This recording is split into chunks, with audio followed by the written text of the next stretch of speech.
The Bible says in Proverbs 21:5, the plans of the diligent lead surely to abundance, but everyone who is hasty comes only to poverty. See, operating a business from your life purpose is the ultimate goal of a kingdom business owner, but it also is one of the hardest things that you will ever have to achieve. And this is why it's so super important to put a written plan in place. See, we all want to be successful in our lives and business and make a difference on planet Earth, but unfortunately, many are stuck to a dead end job or chasing after a seemingly impossible dream that deep in their souls they feel will never come true. It seems like every time you look around, that door is shut, it's not opening, you're on that 9 to 5 hamster wheel, and it seems like sometimes, y'all, that life is spinning out of control.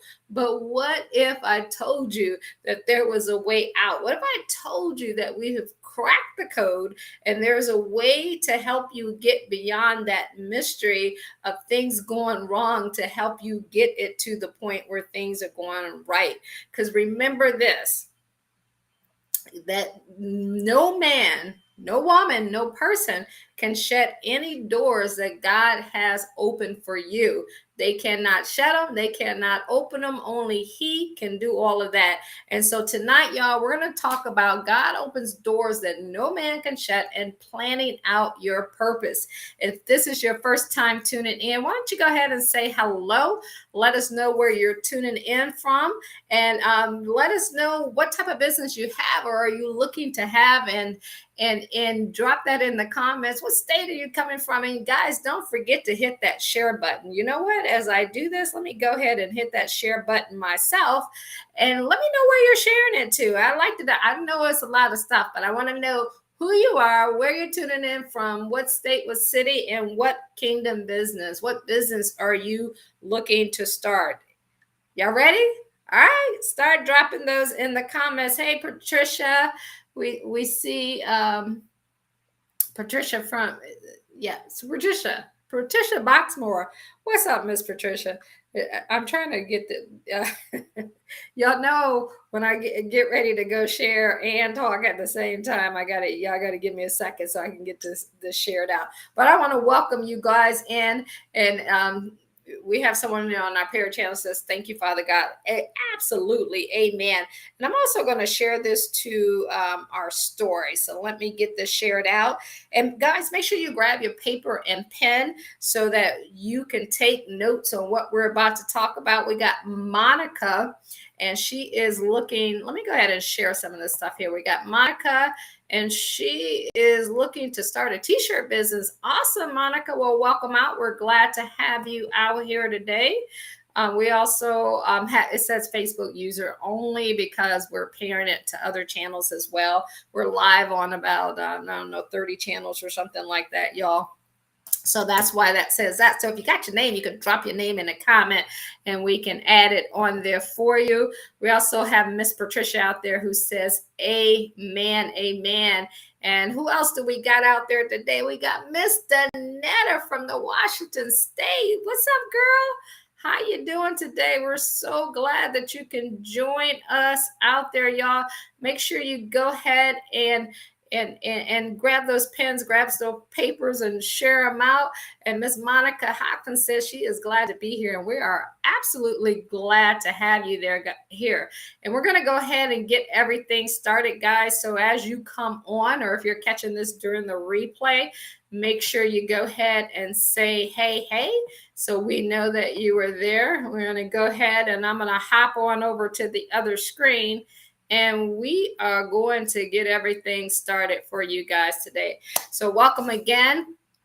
We're going to talk about today that God opens doors that no man can shut and how you can plan out your purpose. We're coming to you today from Proverbs 21:5. It says, the plan of the diligent leads surely to abundance, but everyone who is hasty, if you hasty, It only comes to poverty. See, there are 7.9 billion people on the planet, and the majority, unfortunately, y'all, will die as failures. And guess what? This is not at all pleasing to God.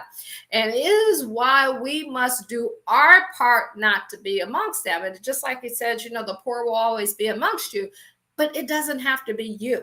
And if you're watching this, I know you know that deep down in your heart, because you're put here to help serve other people and to help the widows and the children and the less fortunate. That is why you're here. That's why you want to build a kingdom business. It's not just for you. It's so that you can then take those resources and help other people. But see, here's the challenge. Most people don't plan to fail. They just simply fail to plan. And not only for their life, but for eternity. See, most say they want to be successful. Most people say they want to do what it takes to win, but most will never sit down and put a definite plan in place and take action on their call and take action on their purpose until they're successful. I think I need to repeat that one more time. Most will never sit down and put a definite plan in place. We call that a CCMP, a clear, concise mental picture of exactly what they need to do in order to accomplish what their calling or their purpose is, and therefore they don't become successful. And you don't want to be a part of this, and that's what we're going to be talking about today, because the truth of the matter is success is predictable, but guess what, y'all? So is failure. Failure is also predictable. So the big question that I'm going to ask you tonight is, which path are you choosing to go on? Are you going to go on that success path, or are you going to go on that failure path? And the worst part of it all, the devil gives so many verbal accolades. Like, you give those to, whenever you start to just talk about your failures, talk about what's going wrong, talk about everything that's not what God wants you to talk about, you're giving kudos to the devil. You're glorifying him without you even realizing that, just like Eve did. And I'm going to talk to you more about that later. So you got to watch what comes out of your mouth. You got to watch what you type on Facebook. You got to watch the energy that you put out. Are you putting out things that's going to lift and encourage and excite people and keep them happy? Are you saying those things about yourself so that you can get to the prize? It's like Paul said, I fought the fight and I finished it. That's what you have to be, a finisher of your faith and the things that you want to happen. See, where you're at today is a direct reflection of the choices that you made. See, it's about attitude and everything. See, everything that you haven't done and where you're at is because of you. Like, you, as of today, even if you have not already, you got to take personal responsibility for your lot in life, because it is you. No matter what happened to you when you were a child or when you were adult, things will happen, but how do you handle the things that will happen to you? See, you yourself have imposed your life on you. When you make that decision, no one else can do that. That's why we say success is predictable. There are certain laws that you have to follow in order to create success. And guess what? There's certain laws that you have to follow in order to create failure also.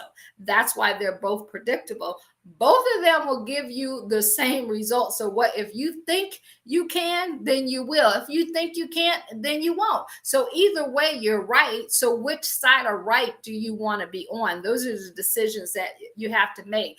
And I always love this example was shown to me, I don't know, some 20 something years ago, and it just never left me. It's an obituary of a gentleman called John Averishman. It says, "Here lies Mr. John Averishman. He was born in 1954 and he died in 1975, buried in 2039. You see that? Because sometimes when you get out of high school, we are still here in our bodies, but we die. All of our dreams die in your early 20s, but you're still living life and you're just going through the motions of it. You know why that is? Because you never try anything. He never tried to try. And so because he never tried to try, nor did he ever plan, he stayed average. And you, as we say, you can call me anything but average and ordinary. You are a child of God. We are living well below the means that he has put us here for and what he has for us. And so the things that we're talking to you about is to be able to help you change your mindset and be transformed and renewing your thinking and your thoughts so that you can get the promises and the plans that and put them in and get what God has promised for you. And in a few moments, I'm going to share you how that obituary reads. But before we do that, I want to show you why we're here today and give some thanks to you all for being here. Our purpose is to help you build a business for the kingdom using biblical principles. I mean, like, ask yourself this: is what if you could build a 6, 7, 8, 10 figure billion-dollar business, whatever it is, and then in using your gifts, your skills, your expertise, your talents, and all of that, and then guess what? Here's what you do with the money. You take that money and you use it for the resources of the kingdom. That means you use it to feed the hungry, to take care of the widow, to build schools, to be able to get the right people in the political offices, or to get yourself in there, to open up new businesses, to buy new land, like all of this stuff that will just constantly feed the earth with God's goodness and what he desires, and get his kingdom back here and have his original plan in place. I mean, like, what if you do that? See, that is our purpose. That is our goal. That is our vision, is we will create thousands of entrepreneurs making over 7 figures, and then we're coming together as a collective unit to put that money back into the kingdom. And see the difference there? We're not coming to you and people as a kingdom entrepreneur. You're not going to people to take money from them. You're going to people to serve them and help them and make their life better. And then you're taking the money that you made from doing that and you're feeding it back to make the world better and a better place to live for God's kingdom. So that's the beauty of it. So if you're joining us tonight for the first time, we want to say hello. We want to thank you for joining us for another irresistible message from our Kingdom Business Workshop series provided by Bible Business Academy. You can go to BibleBusinessAcademy.com to learn more about our global organization. I'm your host, Kathy McReynolds. Our goal is to help you build a business so you can get time freedom, debt freedom, and financial freedom. We transform entrepreneurs into kingdom leaders with the sole purpose of growing the kingdom and fulfilling God's original purpose. We believe this message tonight will equip you to grow in your faith and your finances while advancing your life and business as you discover your purpose and pursue it with absolute passion. So y'all ready to get everything started here? And I want to make sure to tell you to stick around to the end, because we're going to share with you some exclusive access to building a business with biblical principles and some free resources that you can get sent right to your front door, and why it will help you grow in your faith and finances, which leads to more fun, more freedom, and more fulfillment. I think it's in Ecclesiastes. There's a scripture that says, we're here to enjoy this life. We're here to enjoy it, and that's what you want to do. Of all the toil, of all the work, and everything that you do, if you're not enjoying life, you're missing it. And if you're like, who is this chick, and why should I be listening to her? Just to share a little bit about myself, I am from Akron, Ohio. I always joke and say I grew up shy, sheltered in church basically 6 days a week. My mom was a minister, dad a football coach. I left home at 19, lived in the DC, Baltimore, Boston, and Pittsburgh area. We got anybody in those areas? Say, hey, I'm an author, international coach, and trainer, introvert, y'all, who loves to win. So it doesn't matter if you're shy or if you don't have the college degree. I got 4 years of college. I didn't graduate from college. You don't need all of that stuff, right? You just need to understand what your purpose is and take action on it every single day. Not perfect, but an action taker. That's what you have to be. Not perfect, but an action taker. Auntie to many, licensed financial advisor, and I've made money and lost money in businesses for the last 27 years. I've been a business owner with the exception of 1 year in 2008 when I tucked my head like I said, what do they say? Your head in between your legs, and I went and got a job for about a year and a couple months. It's the only time in 27 years that I worked for someone. And if I know today what I knew, if I knew back then what I knew today, I would have never did that. But it was part of the plans that God had for me, because I had to see, after being free for 13 years, what that was like, and know that I was never meant to be an employee, that I was meant to be an employer and help grow the kingdom. So I'm glad to be here, y'all. You can pick up a copy of our book, Bible Business Secret, off of Amazon, or you can go to BibleBusinessSecret.com/book and pick up a digital copy there. And we also have our planner, Believe and Grow Rich, which you can get that on Amazon, or go to believeandgrowrich.org and get yourself planning. That will definitely help you with your planning. And before we dive into our workshop today, I just want to let you know that once you see what you see here today, we have ways to help you. So in our kingdom management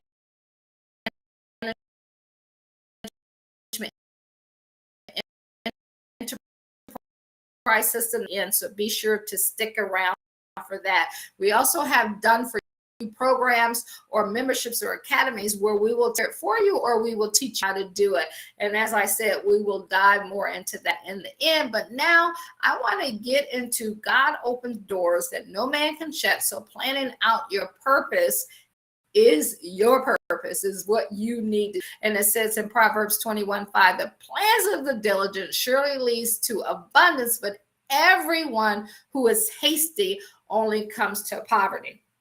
So in the beginning, we talked about the obituary of John Averagement. And I want you, like, if you haven't taken the time to sit down and write out your obituary, it's been years since I've done that. You need to do that. And you can put an age, like I've always said, I'm going to live to be 105 years old. And I think when I get close to 100, I probably up that, because you can still, like, if you look at what's happening back then, your body doesn't have to break down on you, because we have the power to control that and to change that. And that's what we're here to do. But let me share his obituary with you. And the reason I'm doing this is because I want you to look at that. And I want you to, where it says John Averagement, whatever your name is, if it's John Cox, I want you to put the obituary of John Cox, like take away John Averagement and just put your name in there, and then act as if this is your life. Or you can read it and say, well, wait a minute, that is my life,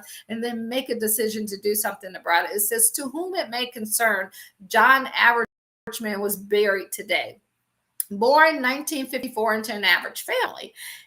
Schooling. See, average family, that's generational. Generational. Are you ready to break that generational curse that you have had in your family? Schooling, attended grade in high school and managed to graduate without distinction.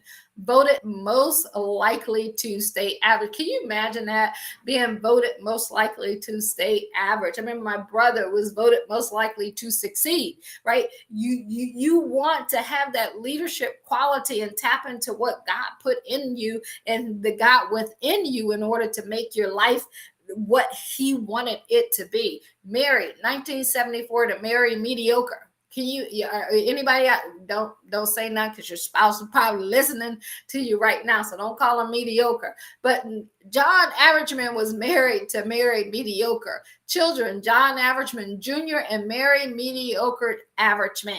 Employment, 42 years. Y'all get this? 42 years of undistinguished service to the Mediocre Products Company. John had several unimportant positions and managed to turn out mediocre products, which brought him an average livelihood. Man, and every time I read that, I'll never forget the day that I left home at 19 when my dad said to me, he said, I worked for a company for 40 years and I could have did a lot more in life. And if you guys watch and know me, my dad was my whole life and my everything. But I'll never forget the day that he told me, he said, whatever you do Do not give your life to a company for 40 years like I did. He said, figure out a way to own your own business or to get in politics. And and for 10 years, I didn't even like that. That moment came back to me after he passed away when I was 27, but I never even thought about that. But that's the beauty of God. He has a way of planting things in your life along the way, which you think are things that are meant to harm you and hurt you, but it's things that meant to help get you to where he needs you to be in order to live out the purpose he has for your life. And that's the important part of that.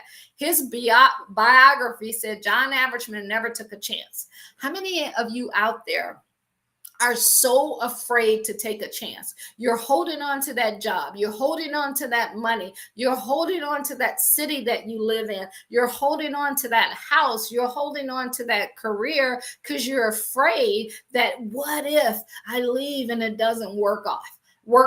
What if I leave and I don't like it? But what if you do and you do? What if you do start that business and it works out amazing? What if? And if you stay like John Averagement, you will never know. So I'm speaking to you right there. If you've been saying to yourself, I want to do this, but I'm afraid. See, God didn't put in you any timid, this is why one of them, there's so many reasons, but one of the reasons, like, God is not, there's nothing timid about him. There is nothing weak about him. Like, that's who you want to hang out with. That's who you want to be around. People who are full of life, people who are encouragers, uplifters, always upbeat, excited. Like, those are the kind of people that you want to be around. And those are the people that have the God within them, because nothing can steal their joy or their peace because of the God within them. But that was his biography. And it went on to say he never became involved with anything or anyone. See, a lot of you aren't becoming involved with anything or anyone. You're not joining any trainings. You're not going to any seminars. You're not going to see different people.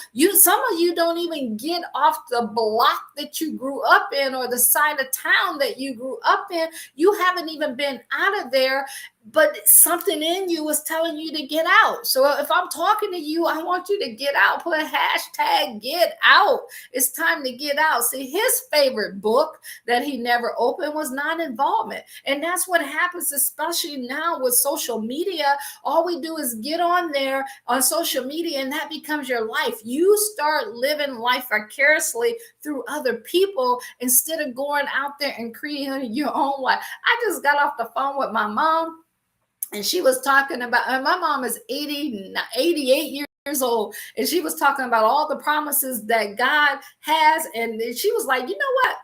I'm tired of the devil. He ain't nobody got time. This is my mother talking, y'all. Ain't nobody got time for this. I'm going to get the promises that God given. I'm not going to be living. Like, at 89, she still has that fire in her to become all she was born to be. And I'm telling you, it just fires me up to hear her excited about continuously living and getting better. And at 89, and some of y'all are 28, 38, 48, and you're whining and complaining that your life is over. And here's a lady who's 89 saying, I'm going for it some more. I'm going to make some more things happen. I'm going to be better at this. That's how you got to live your life if you want to be, especially a kingdom entrepreneur. You have to be ready with that zeal and that zest to make everything better. See, his achievement was the story of playing it safe. How many of y'all out there playing it safe? Are you playing it safe? Are you always looking for the safe road? Do you stay in the safe job? Do you stay with the safe benefits?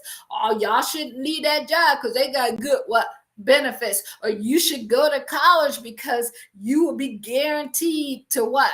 Always be working for someone else, right? Like all of these things that people feed your head with. No, you were born to lead. You were born to employ. You were born to make a difference. Like, if this is your purpose and you're watching this show, we're about kingdom entrepreneurship. That's what this is about. This is, I always tell everybody, this is not something I decided I want to do. This is something that God kept speaking to me about. And I finally was like, okay, I'll do it. And like, literally, that's exactly how I said it, because it kept going in my head and I couldn't get the thought out. And you got to know how to have discernment when things are going through your head, and you got to know when to say surrender. Like, okay, yes, what do you need me to do? And I promise you, ever since I made that decision, everything hasn't been, hunky-dory all the time. And that's okay, because see, here's how you got to look at that. When things aren't going the way you want them to go, you always say, okay, God, I know you have a plan for me. I know that you have a vision for what my life is going to be and my purpose. What is it that you need me to learn?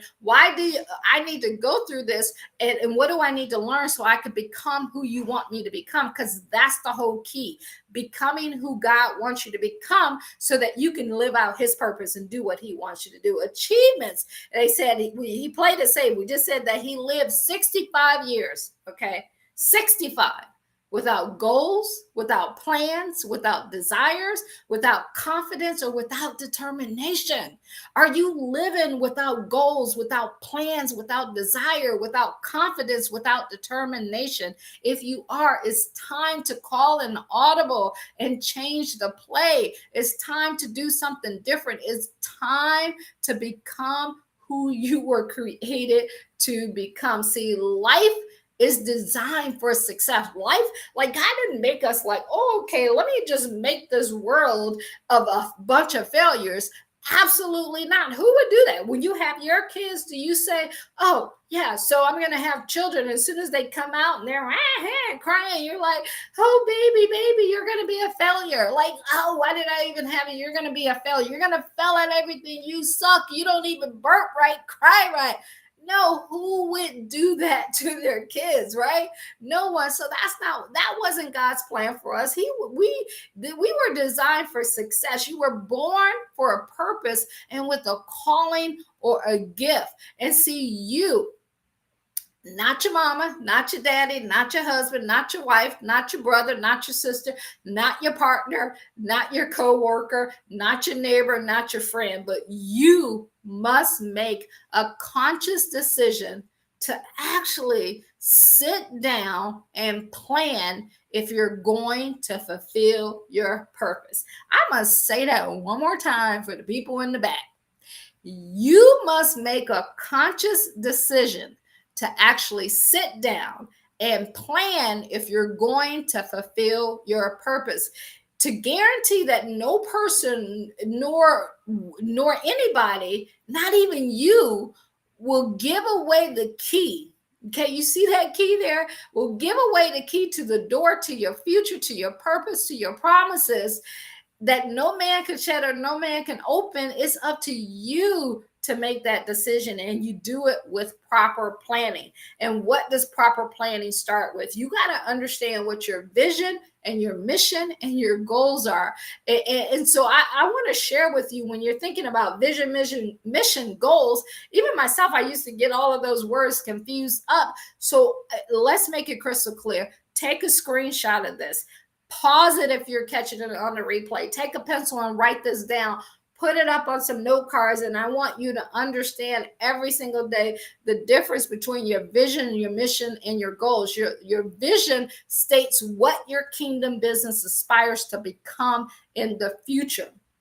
So, for example, one of our visions that we have for Bible Business Academy, just one of our businesses I'll talk to you about, our goal is to open up physical locations around the world into where it's a place where people will come and they will have a school where they're going to learn about building a business the kingdom way and building themselves. And we'll teach about faith and finances and business and all of that stuff. And outside of those buildings, we're going to have like that New York ticker sign that goes around that just flashes like what the stock market is if you're in New York. So it'll flash that, it'll flash scriptures, and it'll have all of that stuff. But what will come out of that is thousands and thousands of entrepreneurs who will be making a 7-figure plus income, where they're taking their resources and putting it back into the kingdom and growing it. So that means that, a lot of people will say, well, people get up and all pastors do is beg for money and blah, blah, blah. You get all of that stuff. But guess what?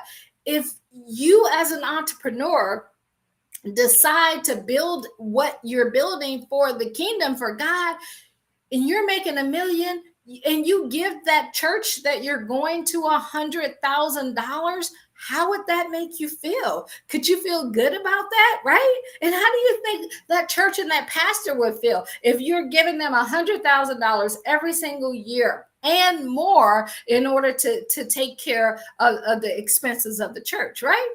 You would feel good about that. They would feel good about that. The congregation would feel good about that and say, that's what a kingdom business leaders do. They make decisions like that that changes the world. And that's part of one of our vision for this particular company. Now, we have other companies, but I'm just trying to get you to see, what is your vision? What does that look like? And then we're going to open up schools all around in every 50 states. And then we're going to open them up in at least 12 other countries. And we're going to help people who are less fortunate or maybe can't afford to pay for schooling and training and all of that. We're going to equip them. We're also going to have little kiddie academies where we're equipping the babies and training them up as they should go and understand entrepreneurship, understand kingdom rules, understand all of that. And see, that's how you make a change. You change lives. When you change people, change people, right? And that's the whole key. That's our vision. That's the big vision of, I could just see that around, and I'm constantly seeing that, the stages of people talking about how their life were changed and how their lives were impacted. What is it for you? What is your vision like for your company? Let me know if that makes sense. Drop it in the comments. And remember, y'all, I can't see your comments now, but I will go back and we can see them then, and then we'll go ahead and comment. It says, a mission reflects your kingdom business past and present by stating why it exists and what role it plays in God's purpose for your life. So again, we'll go back to Bible Business Academy. Bible Business Academy exists to help people grow in their faith and finances and to learn how to build a kingdom business. That's why we exist. We exist to change lives. We exist to make a difference. And goals are your kingdom business, more specific, aim to reach your vision and missions. So part of a goal would be to build a sales team, to be able to talk to people, to have volunteers that could be on the prayer line, to have people who could come in and speak at different events, to have an architect on staff. See, all of those are different goals that we use in order to make that vision come true. So like if I take out, and you notice, see, here's the key thing as I open this up. The wealthy mind talks about ideas. Poor people and rich people talk about money. And that's the difference. God talks about vision. He talks about things and changes. And it was never focused on money. But will you have it all? Yes. But what you talk about grows. Just remember that. And when you chase money and you talk about it, it just don't come to you. So if you look at this vision and mission statement, every month when you have this planner, you'll be able to go in here and write out your vision, write out your goal planner, and then the action steps and the deadlines that you're going to take. These are your goals that you have for your vision and your mission. And you have to just put those, like, you got to keep this in front of you at all times so you know exactly what you need to do in order for that vision that you see to happen. And when you're writing that vision out, you need to write it out. You need to draw it out. You need to be able to see it. Again, we call it that CCMP. It has to be that clear, concise mental picture of exactly what you want in order to make that happen. See, when it comes to vision, God commands us to establish the goals that lead to our vision. It is our job to build the plan. Even Jesus talked about, who of you would say you want to build a tower, but you don't sit down and put a plan in place and you don't count the cost? You're not going to be able to finish it, and they're going to laugh at you or ridicule you. In some versions of it is how it's stated. And he's talking about money. He's talking about time. He's talking about all the things that you need to do in order to make things happen. But even this is not enough. because many people have written out detailed plans and they don't follow through those plans because guess what, y'all? They procrastinate, they become lazy, they let negative Nancy or doubting Dan talk them out of it. They let the broke best friends tell them, you shouldn't start that business. That's not going to work for you.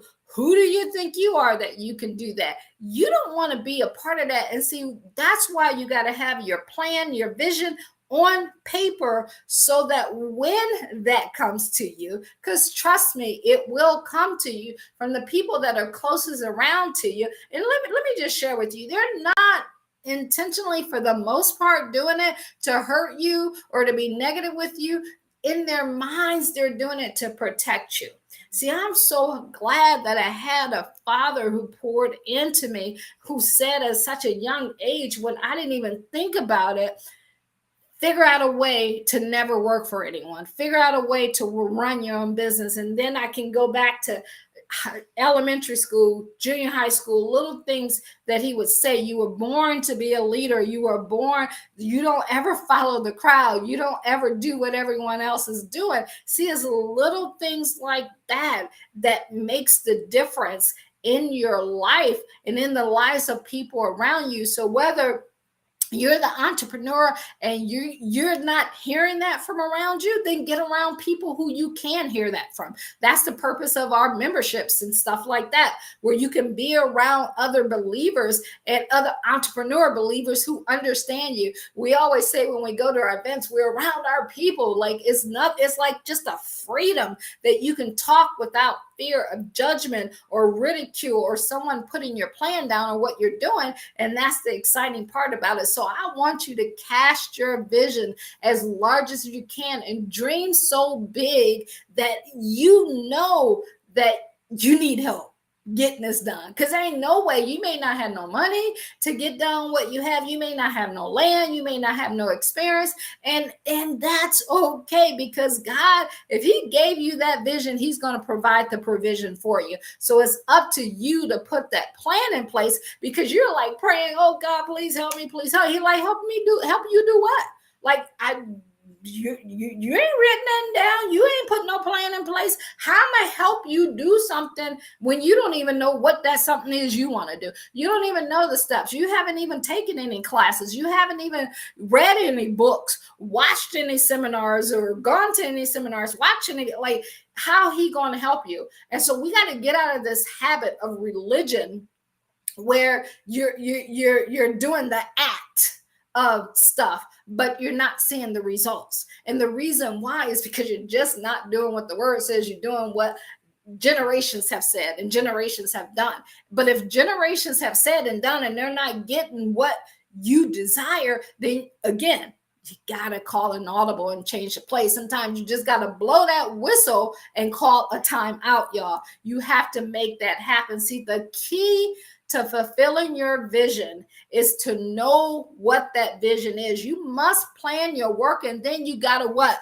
Go to work. Go to work. You gotta close that Facebook app, put that phone on do not disturb, or whatever social media you're on watching this from. Put that phone on do not disturb. You got to pick up books. You got to get into class. You got to take action. You got to dig. It's like if you got a seed and you go buy a bag of seeds. My family, they're gardeners, right? They're always out there gardening, and they love the beauty of the garden. They did a whole spread on them in the newspaper because they like to take the garden and they feed everybody in the neighborhood from that garden, including our family.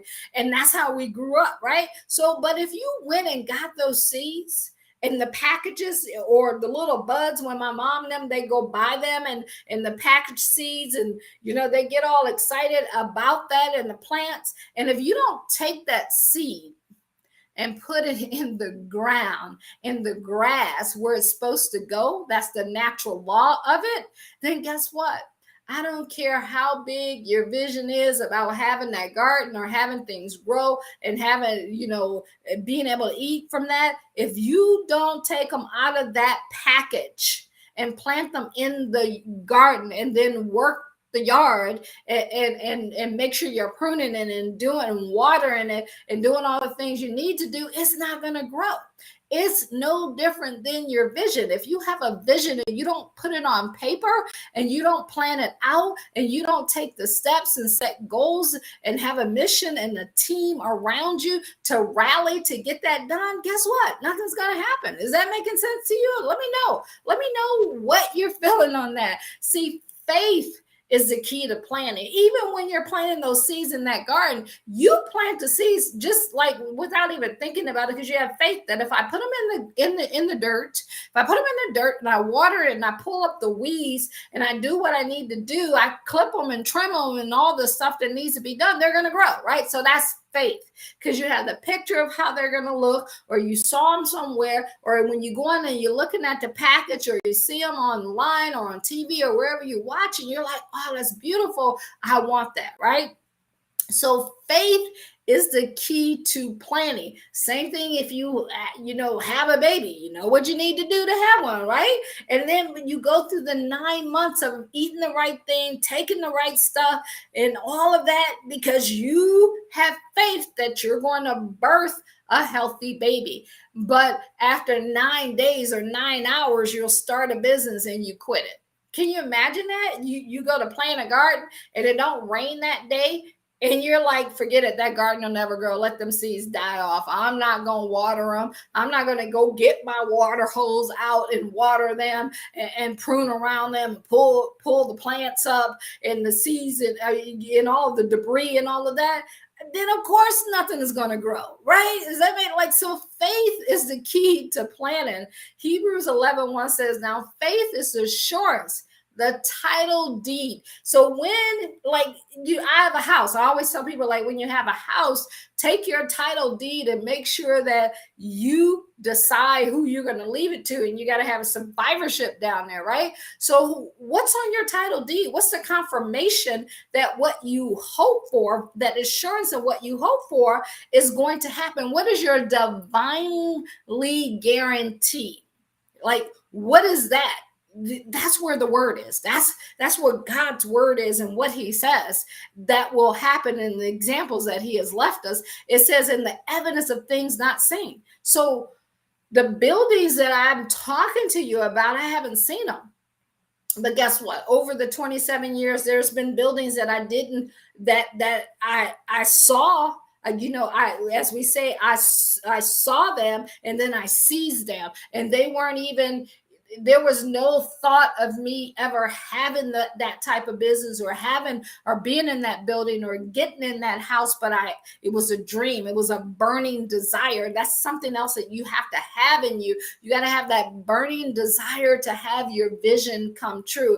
It says in the evidence of things not seen, the conviction of the reality, faith comprehends as fact what cannot be experienced by the physical senses. So you can't see it, hear it, smell it, touch it, none of that stuff. That's your physical senses, and you don't have to.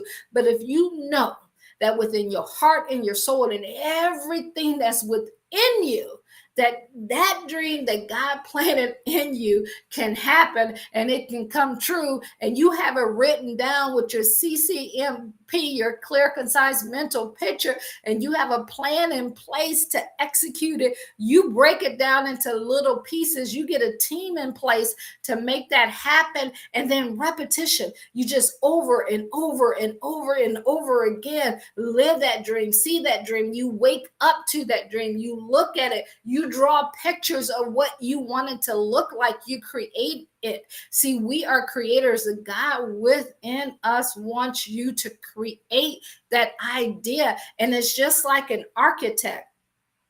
You need an architect to come out and design that building for you before it actually becomes the building. So you have to architect your business. That's the whole key. Your kingdom business must be designed, and you are the award-winning designer to make that happen. See, this is how faith is connected to planning. And as you can see, all of this is going right around here, is going in circles. So it starts right here. It says faith. Faith is the ability to see the unseen in detail and give it substance. So you got that dream, you got that vision, and you begin like you can see the details, you can see the colors, you can see everything, like your eyes open or your eyes closed. You're in this world of what you're living in and what you want to create and what you want to happen.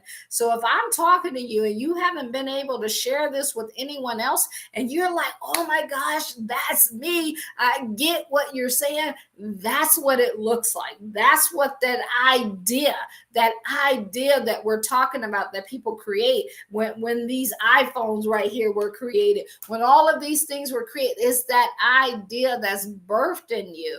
And it's up to you to take that idea, that unseen, that the physical eye can't see, and give it detail and give it substance. And then the only way, going down here, the only way to give unseen things substance is to write them down or draw them out.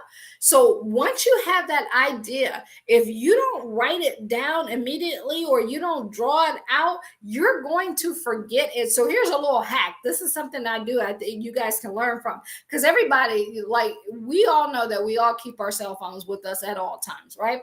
So if I have an idea, whether I'm driving or whether I'm waking up or sleeping or whatever, I just like hit the button, I talk to Siri, and I text myself a message. So you can text yourself a message, you can text it on notes, and then you can go back and clean it up later. But as soon as that ideal is birthed in your soul and you hear it and is there, you got to write it down. You got to put it somewhere. And I keep notepads with me at all times. I never leave the house without a notepad. They're always around, a pen and a pad, so I can write things down. So I'm either texting it to myself or writing it down. And I want you to do that, because you might have thousands of ideas. Doesn't mean that you need to work them all. I was just speaking with someone yesterday, and they're like, I got hundreds and hundreds of ideas. Guess what? That means you're an entrepreneur, because entrepreneurs have hundreds and hundreds of ideas. So now that's where the planning comes in place. That's where it comes in place. You got to take those ideas, and then you got to decide which one you're going to start with so you can learn the system, because everything is predictable. It doesn't matter. It's like if you think of McDonald's and you think of how they created the highest sold burgers, that anybody at home can make a better burger than they did. How did they do that? Because they sat down and they put a plan in place, and they had a distribution system that allowed them to turn out exactly what their consumers were looking for, right? That's what you got to do with your business. So once you adapt that system, you understand marketing, you understand advertising, you understand business, you understand negotiation, you understand sales and closing and all of that stuff, which we teach in all of our academies, then that's something. Once you get the basics, all you're then doing is adding different products, different ideas, different things inside it. So you have to get the systems down first. And that's why God is God of orderly, right? He's a God of orderly things. So everything's always having an order. And so once you do that and you write them down, when you do, you give them substance, it becomes real. It becomes real. Even if you've never created it yet, even if you don't have a mock-up of it, even if you had tested it, it just becomes real, and you know it's real. Nobody else can tell you that. Nobody else can tell you what is not, but you know what it is, because you've seen it before you sees it, right? And that's what you have to do. And then you go up here, the ability to document the future in faith is action. And that's what, like, document, you got to write it out. Like think about this. When God came down and he gave the 10 commandments, did he tell them to memorize them? Did he just say, hey, yo, I'm going to give y'all 10 commandments and just memorize them? You'll remember them? No. They got written out.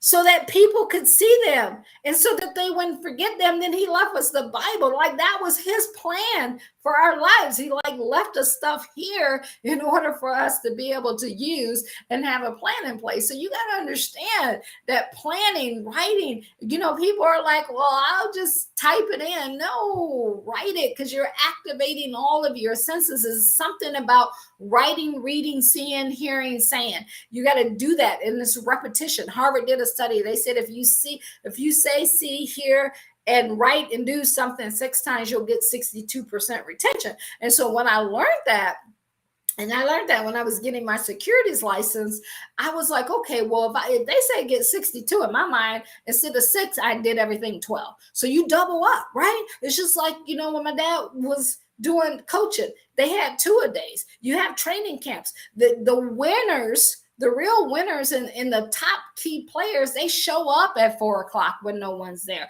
They stay late when everyone else is going home. So what are you doing? What are you doing when it comes to planning and to putting in that extra time in order to have that vision become a reality, in order to receive the promises that God has promised you? It says to capture that which exists in your mind and cannot be seen is planning. The key to success is planning, okay? The key to success is planning. You must plan. See, we say most people don't plan to fail, they just fail to plan. Don't be the one who failed to plan. So in the comments, let me see those planners out there. Put, I am a planner. I will plan. #planner. Let's put that in the hashtag. See, faith absolutely demands a plan. God is a God of faith. Faith is belief in God's promises. He even says it, without faith it's impossible to please him. Faith is the conviction about the future. You know that you know that you know what you want will show up. It like nothing or no one. This is how you don't get persuaded and pulled here. And like if you're that person who every week or every day when something new comes up on Facebook or somebody comes to you or whatever social media channel that you're looking at here, or something else comes up to you and you're like, oh, maybe I should try that. Oh, maybe I should try it. Oh, then that means you don't have a clear vision. Because when you have a vision, you are laser beam focused on that. Like Paul said, you don't look to the left, you don't look to the right. You stay straight ahead and you stay focused on the prize because you know you have to get it done. Now, we're in part 2 of this, so make sure you go back and catch part 1, and you can see that on YouTube while you're over there. Make sure you hit that follow and subscribe button, because faith is being certain of what we do not physically see. You don't have to see it in order to believe it. You got those seeds. You can see the flowers in your mind, but you don't have to physically see the flowers before they became seeds, right? You see the seeds and you know that they're going to become flowers. You see the trees and they know that they're going to grow. Fish, they're in the water, they know they're going to swim. So like those are natural things that God put around us to let us see that this is the way things are supposed to be. And this is why faith demands a plan. Faith absolutely demands a plan. See, if you create a kingdom citizen's lifestyle, kingdom citizen's lifestyle in business, and you want that, you got to do that by planning. You might be like, well, what is a kingdom citizen lifestyle? That is the lifestyle that we're all after, to live out every promise that God promised for us. Everything he said we can have while we're here on earth, we're going for it, right? You got to be a part of that tribe, a part of that group who is determined to get everything that we were promised we were going to get, right? See, you're not serious about creating a kingdom citizen lifestyle or kingdom business until you have a plan in place. You can't tell me you're serious about it and you don't have a plan in place. You can't tell me you want to go drive that car that's sitting there on E and you don't go want to put gas in there. If you don't go put gas in you can have a brand new Bugatti 2022 as you're watching this, but it just happened to have 0 gas in it. If you don't go put gas in it, or it may be electric, or plug it up and charge it, it ain't moving. So your vision is not to go on there. Like, so you got to have a plan in place. I hope I'm getting this to you in order to make that happen. See, but here's the challenge, y'all. Most people are lazy and most people are drifters. And I'm speaking of entrepreneurs and especially people who are like religious in being, right? They sit around and they think that God is supposed to just be like this genie and going to hand you everything. Or, oh Lord, let me pray. And then you're bringing, and then he's like, why God, why isn't this happening for me? Because you ain't doing nothing, right? Faith without works is dead. I'll show me, I'll show you my faith by my works, right? You can't show somebody your faith by your whining, right? Or your murmuring or your complaining. That's sinful. You don't do that. And so many people who call themselves Christians, that's what you do. Stop complaining. Stop whining. Stop putting your negativity out in the world. Stop spreading that stuff. Stop putting that in your life if you want to have a great lifestyle, if you want to have a great kingdom business. All of that stuff has to cease and desist from this point forward. And you just got to learn to play word games with yourself to make yourself not like put a, you know how like some people used to have those cuss jars. You should put a negativity jar. Every time you say something negative, you got to put money in the jar, and then you got to give the money away. And get to a point where they can't create a word game to get you to say something negative or against what God says out of your mouth. See, most people will spend absolutely more time planning a vacation, planning a date, planning a getaway, planning what they want for their house, where they want to live at, where they want to move. They'll spend more time scrolling through, looking at pictures, planning things, writing things out, saving stuff on stuff than they will on becoming a kingdom citizen, than they will on building a kingdom business. Like, come on, y'all, we got to get this right. You have to change what you do on a day-to-day basis. So if you don't plan out what you should be, do, or have, you will get what anyone want to give you, do to you, or feel that you should have. That's not who we are. God gave us dominion over everything except for humans, right? So with that dominion, those are resources, free resources to use, and they're all based on ideas. And then you got to take those ideas and you got to put them on paper, and you got to put a plan in place, and then you got to create a vision and a mission and goals in order to make that happen. Am I making sense to you? Let me know in the comments, are you getting this? Because planning is the highest expression of faith in God. God does not plan for you. Jesus said, who of you would say you want to build a tower and you don't put a plan in place? He didn't say, hey, who are you that God won't put a plan in place for, right? No, God has a plan for you. Yes, he does. He tells us, I have a plan to prosper you, a plan for you to have a great life, a plan for you to have a future, a plan for you to have a hope, but he doesn't plan it for you. That's your job. That would be no different than your kids, right? And for example, you might have cooked a whole good meal for them, but you're not going to sit there and they're 16 years old and take the fork and like feed them, right? You hungry, pick up that fork and you're going to eat, right? So your parents, or you as a parent, you prepared the meal for them. Now the kids got to just sit down at the table and eat the dinner. God said, I planned this entire world for you. Are you going to do what you need to do in order to get what I said you can get? Are you getting me?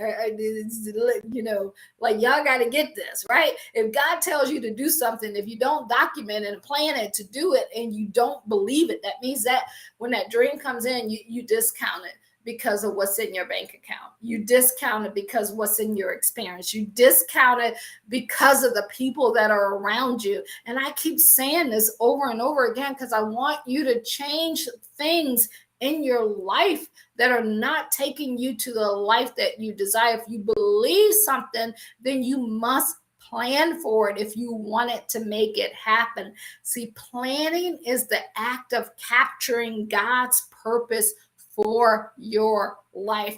It's that action of you, like, you got to act, you got to take action. And like, how exciting is you know that you're walking and you're living in God's purpose for your life. Planning gives definition to faith. Planning pulls the promise out of eternity, out of the unseen, out of the unknown, and it puts it into time, into today's time, in today's world. When you write it on paper and you see it already happening before it even happens, that's faith. That's how you exercise faith. God believes you believe when it's on paper. He believes you believe when, because he already knows what you're thinking, right? He says, I know what you need before you even ask for it. But if you have never even asked for it or written it out or have a plan in place to get it,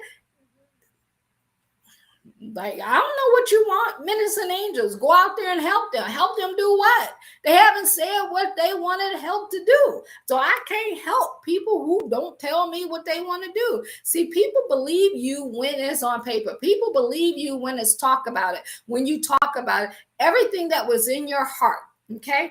Everything that was in your heart, you can let it now be in the mouths and the minds of the consumers out there. If you have a dream idea, you have a dream business, don't keep that to yourself. Get on lives like I'm doing here, write blogs, put it on podcasts, send it out in emails, talk to people about it, get in Messenger, have conversations, do direct mail, like, get your message out to the world. Just like when Jesus sent all the disciples out, he had a plan. He told them exactly where to go, who your target market was going to be, who you were going to go out and see, what you were going to say to them, and what even to take with you, what not to take with you, and when they said no to you, what you should do. See, all of that is preparation. All of that is training. All of that is practice. All of that is role play. And these are the things that we're talking about when it comes to building the business that people don't think. They just see the building, but they don't see all the planning and everything that goes along with it. And that's why God is always putting someone in your life to help guide you and to give you that wisdom to get you to where you want to go and be if you've never been there before. When Mary had that baby, right? When God told her you were going to birth the son and you're a virgin, you're going to birth it. She's like, and so be it unto me, right? She didn't like, well, why me? Like, this is who I am. I've never done. She's like, so be it unto me. Like, that's how you got, okay, God, you gave me this. All right, let's do this. Like, that should be your attitude. Like, let's do this. Like, you should be excited and grateful. Like, you think this much of me that you're going to let me build something like this big? Like, you got to get excited about that. And can't nobody take that away from you. That's why you need to give definition to faith by planning. Planning also documents your vision. Don't be impressed by how great your vision is if you don't have it written. If you don't have a vision and it's not written down, it's not a plan in place, then it's nothing. It's like you go to the bank and you would say, okay, hey, I want a business loan, right? And they were like, okay, let me see your business plan. You're like, I don't have one. Well, I don't have no money to give you, right? You see what I'm saying? Like, you can't even go to the bank and ask for a loan without a written business plan. And people want to build this great, fantastic business, but they don't have a business plan. Like, and that business plan is not just about the money that you're going to make. It's about your marketing plan. Like, what's your ascension? What's your upsell? What's your downsell? How many clicks do you need? How many people do you have to see in order to set appointments? How many appointments do you have to have in order to get sales closed? Based on that, what's your plan to service the people, to give them what you said that you were going to give them? What's your plan for when people are not happy with your service? What's your plan for getting referrals? What's your plan for getting recommendations? Like, all of that stuff. There's a whole list of things that you need to do in order to run a successful business. It says, without a plan, life has no definition. See, this is why you'll get pulled over here or over here, or you'll stop doing what you're doing and you'll binge out on a weekend of Netflix, or you'll do things like that when you don't have a vision. See, because you can't sit and do idle things or mindless things when you have a vision of where you're going. I'm in the DC area with my nieces and stuff now, helping them out down here for a time, and loving them. I may not go back to Akron, right? But they were sitting there watching some movie, and I started watching it, and then I had to catch myself. And I'm like, oh, no. Yeah, because see, when you're used to being by yourself, you can do the things that you want to do, and you can make things happen. I was like, oh, no, I got to stay focused on my vision. So immediately I thought, okay, I need my earplugs so I can keep listening to and training my mind. I'm downstairs in the office rooms where I can just stay focused and do what I need to do, but I'm still close enough where I can go be there when they need me. See, you have to catch every dream stiller. And that dream stiller comes in ways that you may not imagine. It could be a post on social media that you end up spending hours reading every comment. How do I know? Because you have to catch yourself. This is why you want to turn off every notification. You make the decision to go read a post, to go read your email, to answer a call. And how you make that decision is because you have a time. You know exactly when you're going to do what you're going to do, and you stick with that plan, and you don't let anything call you out. Because see, if you're in the middle of your vision and you're working one of your goals to get that accomplished, and your social media dings and you go look at it and it's on maybe Instagram, and you start reading through it, before you know it, hours can go by and you're still there scrolling. So what you're technically saying is that what they're saying and what they're doing and what they're posting about is more important than that vision that God gave you. If you've been doing that and you haven't been able to get things done, not because that vision is not in your heart yet, and you may not even know how to get it there. That's one of the things that I'm gonna share with you in the end. You can book a call with us, and we can help you in those strategy sessions. And I promise you, even if you don't do anything with us, we're gonna send you off with some tangible things that you can take action on right away to make that happen. See, without a vision, the people perish. Without a plan, life has no meaning. Without a vision, there is no self-control. See, that self-control of saying no to scrolling, of saying no to hanging out and doing things that are taking you away from what you were called here to do. You don't have that self-control without that vision, because if that vision is so crystal clear, it's your clear, concise mental picture of exactly what your kingdom calling is, and your kingdom business is, and your kingdom lifestyle is. As a citizen of the kingdom, you, like, nothing will stop you from doing it. And I was just talking to my mom, and I was telling her, when I was young, I used to remember the beliefs that she had, and her family would come against her and saying, oh, that church is telling, and she used to tell them, I don't care what you say. If it's something I believe, I'm going to do it, regardless of whether you like it or not. And I love my dad because he always stood with her. If he didn't believe something, he would go check it out, and then he would come back, and there was always unity. It was always one structure, one set of rules in the house, right? One set of rules in the business. So that goes for your business life. That goes for your lifestyle life. If you're married, y'all got to be as one when it comes to setting these goals and building this business. Everybody got to have their part. That's part of planning. And that's part of what we help people with it. And, if you're married, you got those partnerships. We're going to sit down with you and your spouse, and we're going to put a plan in place, and everybody have your roles. Maybe your spouse is not active in business with you, but guess what? They have an active role in in your lifestyle so that you can have very few worries and no worries, because they're taking care of things on the home front, because everything is done for the kingdom and for them, right? So that has to, like, all of that has to be in alignment in order for you to get the goals that you have. See, without goals, there is no control. A plan is a captured vision. That's what a plan is, because where there is no vision, the people what? Let me know in the comments. What do people do? They perish. When there is no vision, the people perish.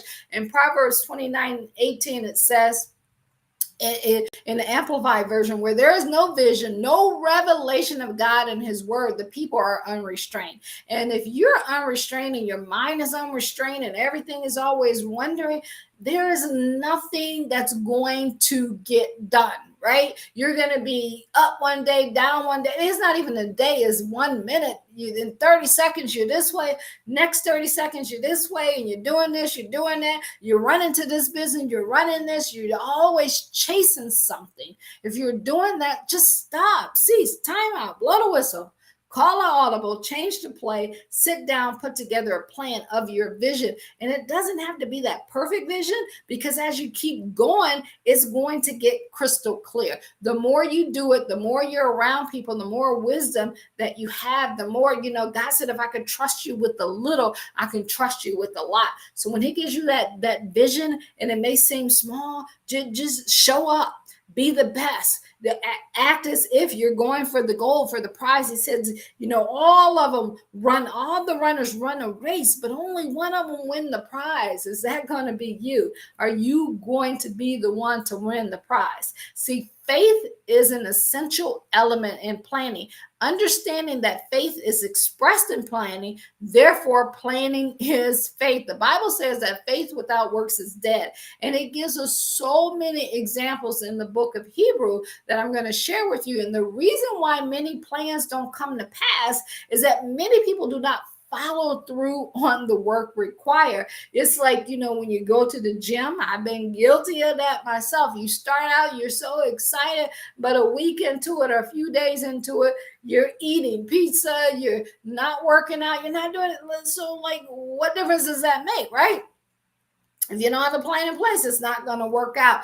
In essence, planning without work is failure and a waste of time. So let's take a look at faith in action in Hebrews 11. I love this. It says, now faith is confidence in what we hope for and assurance about what we do not see. This is what the ancients were commanded for. By faith, we understand that the universe was formed at God's command, right? That's his plan. His command was his plan, so that what is seen was not made out of what was visible. So it wasn't visible. He didn't see it, just like you don't see your idea, but because of that command, it was formed. Because of that command, and you're writing yours down, it becomes formed. By faith, Abel brought God a better offer than Cain. By faith, he was commended as righteousness. When we talked last week, we said the number one thing you have to do is seek God first and his righteousness, and all things will be added unto you. So everything you want, everything you desire, just like follow those two. Start with those two. Seek him with everything you have and his righteousness and everything you desire. That's how he designed us. That's what we talked about in the beginning. We were designed for success. When God spoke well of his offering, and by faith, Abel still speaks, even though he is dead. By faith, Enoch was taken from this life, so he did not have to experience death. He could not be found because God had taken him away. For before he was taken, he was commended as one who pleased God. Like, what are you commended at? What are we commended at as one? When you please God, he will do whatever your heart desires. And without faith, it is impossible to please God, because anyone who comes to him must believe that he exists and that he rewards those who earnestly seek him. So if you have doubt and you don't believe, and your lack of belief is showing by you not planning, by you not doing the things that you need to do. And we're not talking about for your soul, your salvation. He already said that is by grace that he gives that to you. And so many people gets that message confused with you getting up and making something happen. You getting up and making up your bed, right? You getting up and cleaning up your house. Like by faith, you can't be like, magic genie, you just get my house clean. Now by faith, you can make enough to employ someone and help their business by having someone to come and clean it and do it for you. There's a difference in that. It says, by faith, Noah, when warned about things not yet seen, and in holy fear, built an ark to save his family. So can you imagine the ridicule that he went through, that some of you are going through as you're building your business? Who do they think they are that they can build that business? They don't have no experience in that. Ain't nobody in our family ever did that before. Ain't nobody who looked like you ever made this happen. It doesn't matter whether you're white, black, brown, blue, purple, green. It doesn't matter. It's by faith, by planning, by belief. All of that gets you what you desire. By his faith, he commended the world and became heir of the righteousness that is keeping with faith. Like, what are you going to be remembered for? What are you going to be remembered for? By faith, Abraham, when called to go to a place he would later receive as his inheritance, obeyed and went. Are you obeying that voice that comes in you and tell you about that idea that tells you about the business? Are you obeying what is in God's word? You want to build a business that changes the world? Are you doing that? Like, this is all by faith. Even though he didn't know where he was going, he went and did it. Even though you may not know what it looks like, even though you were born in that town and something is telling you to leave that town, go leave that. Your parents, leave your brothers and sisters and go do this where I'm sending you to go do that. It's all by faith that you're doing this. For he was looking forward to the city with foundations, whose architect and builder is God. The architect and builder is God of any vision that he gives you. Whatever he gives you to do, he is the architect and he's the builder. He said, you may make plans, but I'm going to direct your steps and everything you do, right? Man's may make plans. And he in Deuteronomy 8:18, he said, it's I who give you the power to create. Well, you got to remember that. He's the architect of everything. And by faith, even Sarah, who was past childbearing age, was enabled to bear children because she considered him faithful who made the promise. So when you 9 years old and you well past the childbearing age, remember she laughed and was like, oh, no, I'm not laughing. Yeah, some of y'all may have laughed at your dreams. Some of you may have laughed at the ideas that have been implanted in you, but are you going to have faith and bring them about, right?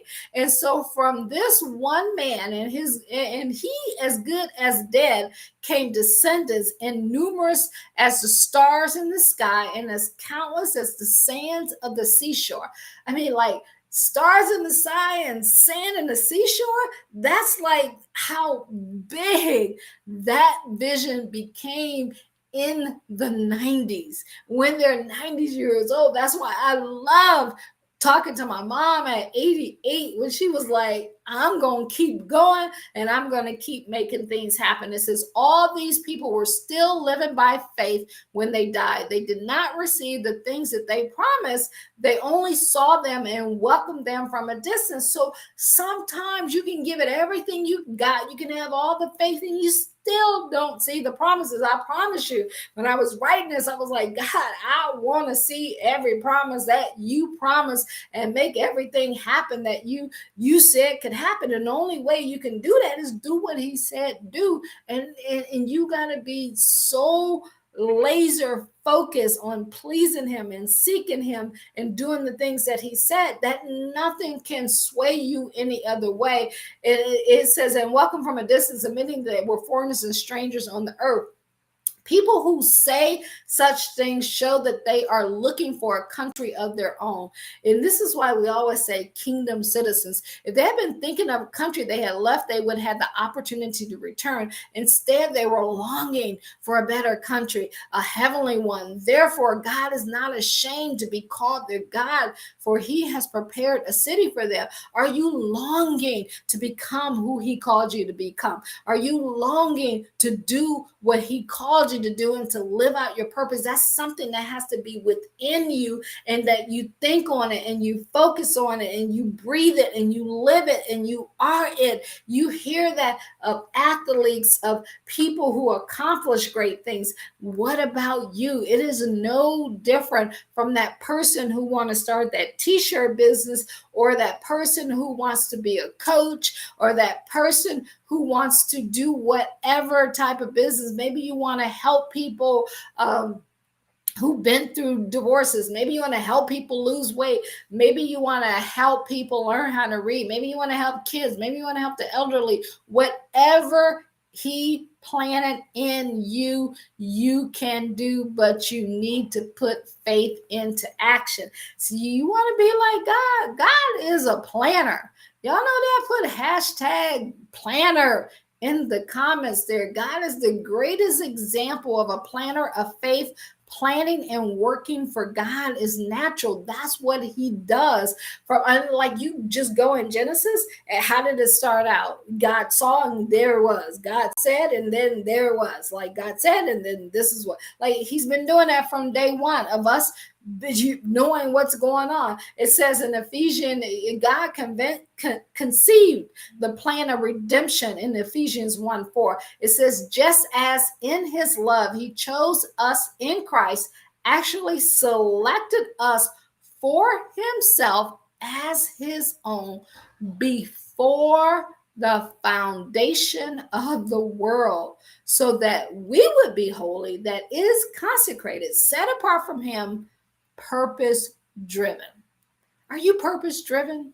Are you purpose driven and blameless in his sight, in love? Like, God was a planner, so should you. Or like, I want you to get that down in your soul. He documented his plan. He documented his vision. He wrote it in the Bible. He worked out his plan. He is still working out his plan. See, some of y'all put a plan in place and it don't go the way you want it to go. 24 hours later, you're on to something else, versus sitting and counseling with someone. That's why he says seek wise counsel, right? Instead of sitting and counsel with someone who's at where you want to go and say, okay, I have this plan, I want to do this, and it's not working. Like, some of you leave your plan way too soon before it's there. And it's, I'm going to talk about that in a second, but you quit way too soon when you're so close. It just need a few tweaking. It's just like if you're trying to start a car and the car is not starting, so you check the battery, you check the alternator, you make sure you got gas in there. Like, there's different things. What if you just, you go to turn the car and it won't start, and you're like, that's it.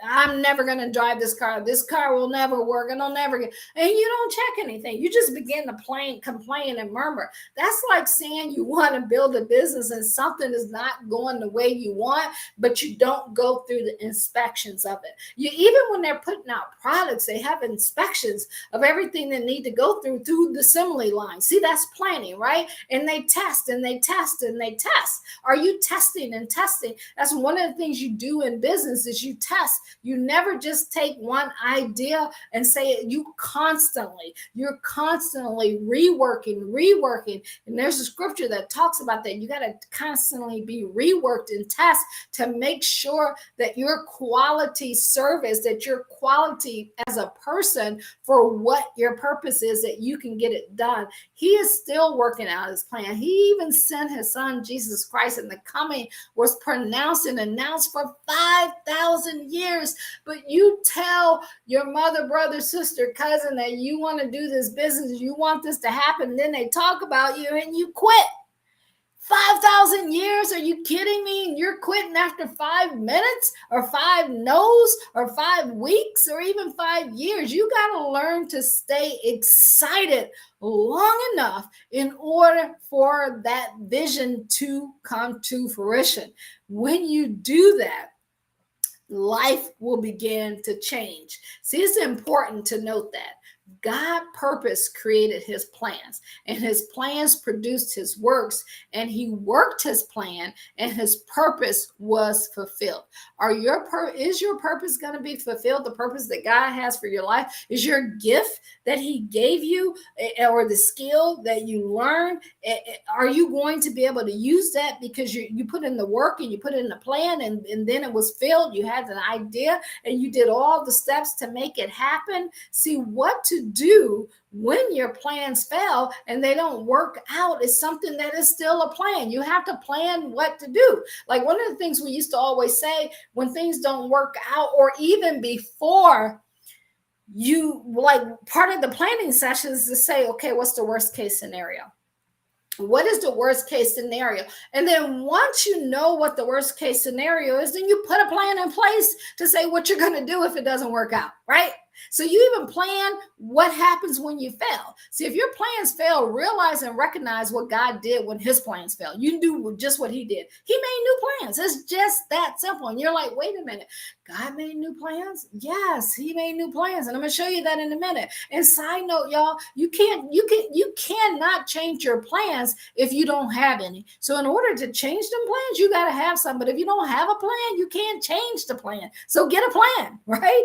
God will never change his purpose, though. I want to be crystal clear on that. He will never change his purpose. He will never change his word. He'll never change what the end goal is and what the beginning goal was in his original plan. He will never change that. But how to get there? Yep. Let's take a look at this. The potter and the clay in Jeremiah 18 is a prime example of that. It says, the word which came to Jeremiah from the Lord, arise and go down to the potter house, and there I will make you hear my words. Then I went down to the potter's house and saw that he was working at the wheel, but the vessel that he was making from clay was spoiled by the potter's hand. So he made it over, reworking it and making it into another pot that seemed good to him. He made it over. He reworked it, right? So you just got to rework it. If your business isn't working right, just rework it. Sit down and put additional. That's testing. You got to test stuff and see what's working out there. It goes on. Then then the word of the Lord came to me, O house of Israel, can I not do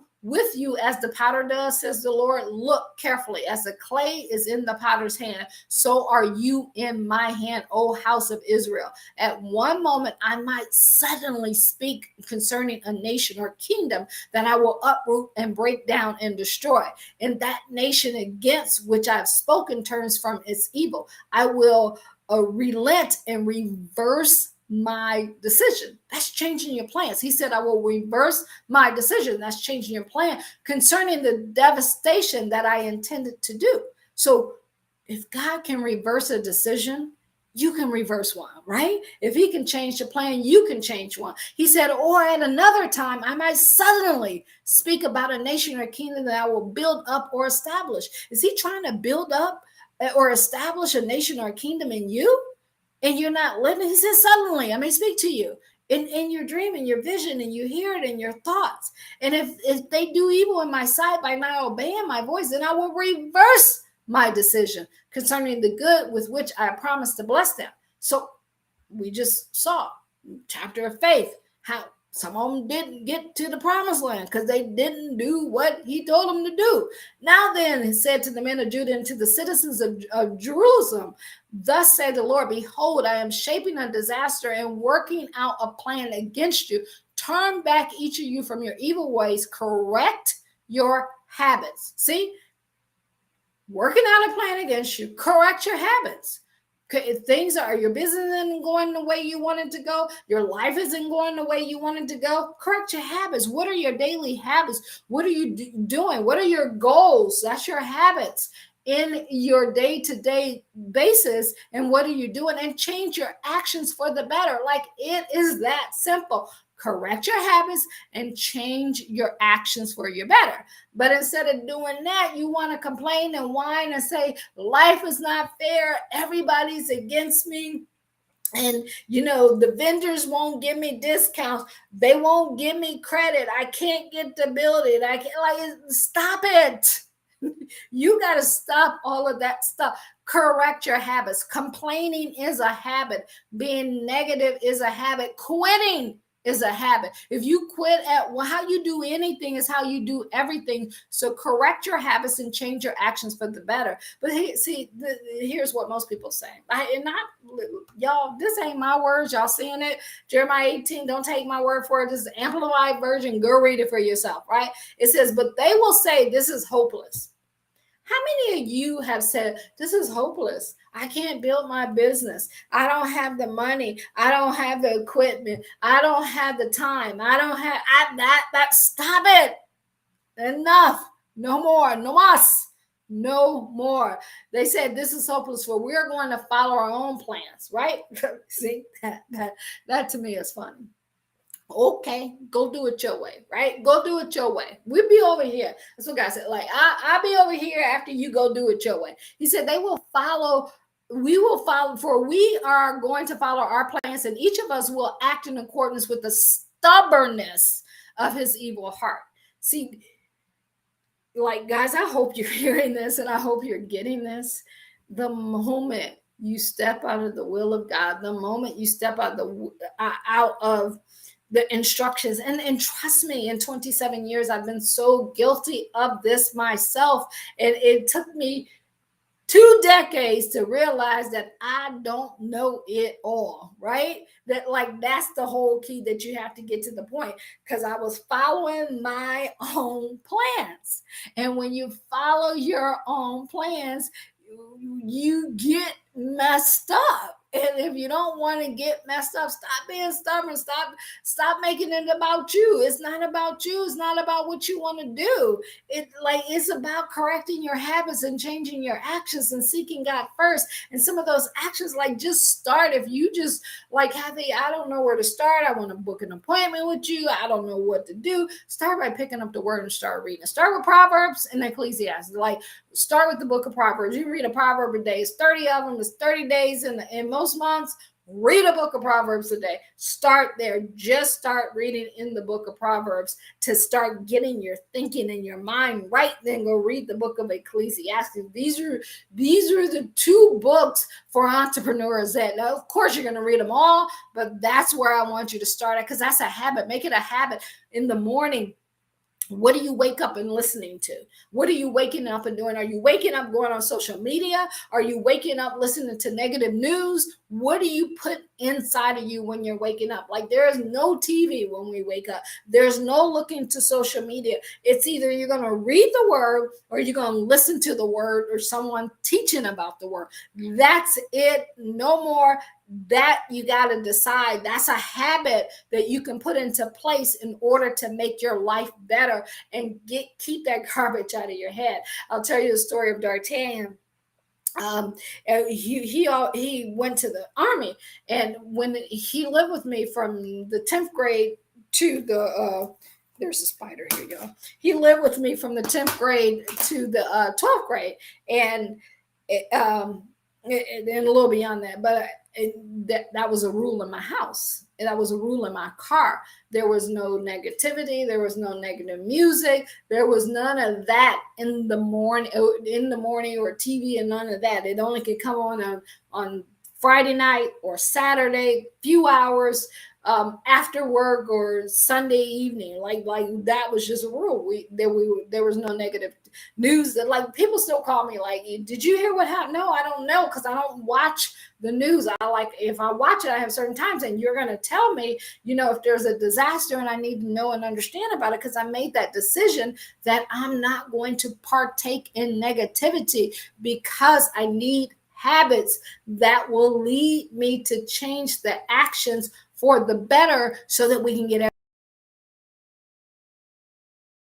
everything God promised, right? That's what you have to do. That's what vision be lost, because you didn't plan. You didn't put anything in place. You decided to go on your own way. You were stubborn in what you do. Will the snow of Mount Lebanon, it didn't go as planned. And see, I love this part because this is what has to be in you. You can't be weak and win. Like, it just don't work. Like, God, you can't be timid and win. So he's like, well, so will the snow of Mount Lebanon melt and vanish from his rocks, which tower above Israel? Will the cold rushing waters of foreign lands that flow down from the distant land be dried up? Then my enemy said, come and let us work out schemes against Jeremiah. Surely, wait, whoa, hold up. Surely the law is not going to be lost to the priest, as Jeremiah predicts, nor the counsel from the wise, nor the word from the prophet. Come and let us strike him with our tongue by making charges against him before the king, and let us, what? Ignore anything he says. So basically, in layman's term, what it's saying is like, I don't care what you say, what you do, or whatever, but I'm not giving up on what God says, what my vision is, what I was called to do because of you and your words or your doubt or your negativity. But what I am going to do is just cut you out of my life so I don't ever have to deal with it, so I can go about and become who I was created to be.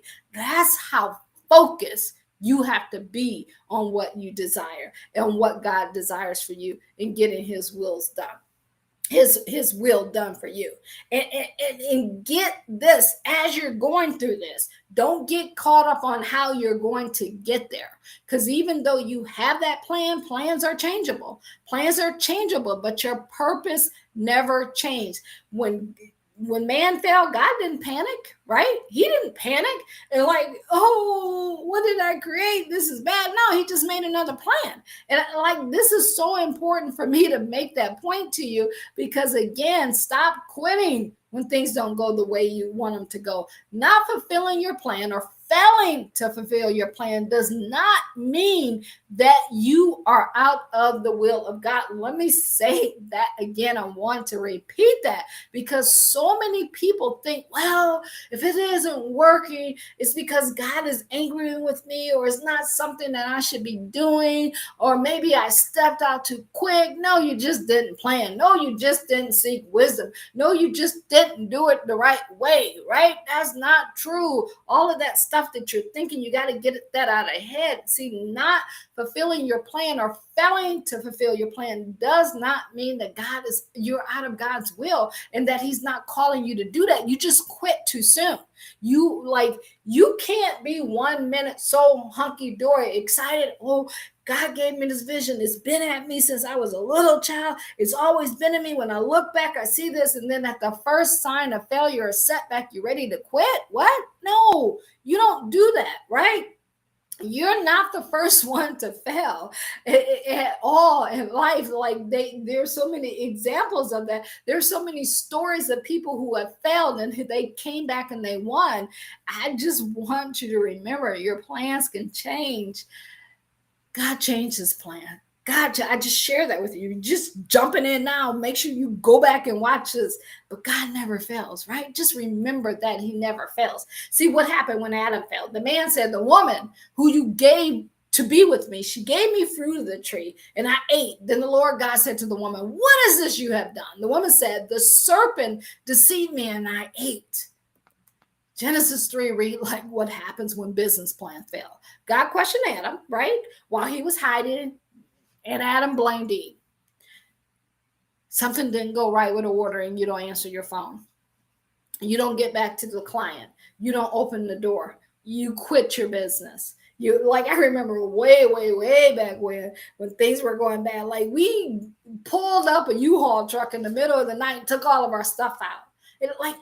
2008, when I tell you guys I lost everything, and I remember sitting there, and I was actually in Virginia, in this area, right around the corner from where I'm at right now. And I remember them saying to me, are you going? And I'm sitting there, it was like, the inside of me was like being pulled back and forth. And I'm like, I'm going, no, I'm not going.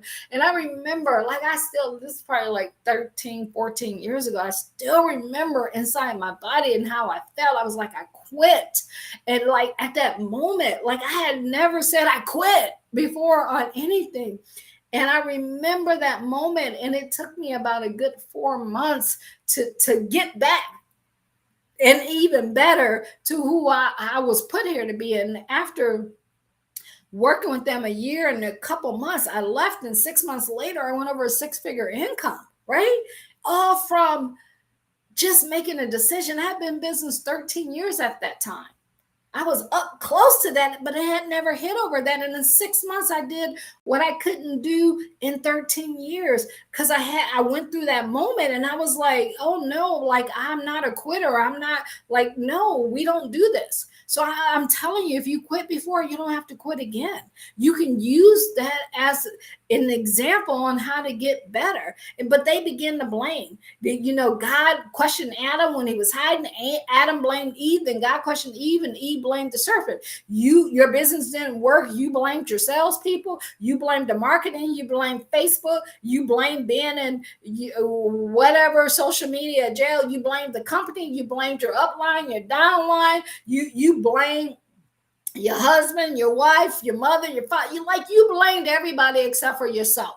You didn't take personal responsibility for your role in your life and the habits that you had and the plans that you did or didn't put in place, for the wisdom and the teachings and the trainings that you did or didn't get, right? It's all on you. That's it. When you meet your maker, it's all on you. You can't put anybody else there and say, "Hey, but they put the drink in my mouth. They put this here. They took the money out of my account." They stop blaming. Blaming is laming, right? It's lame to blame.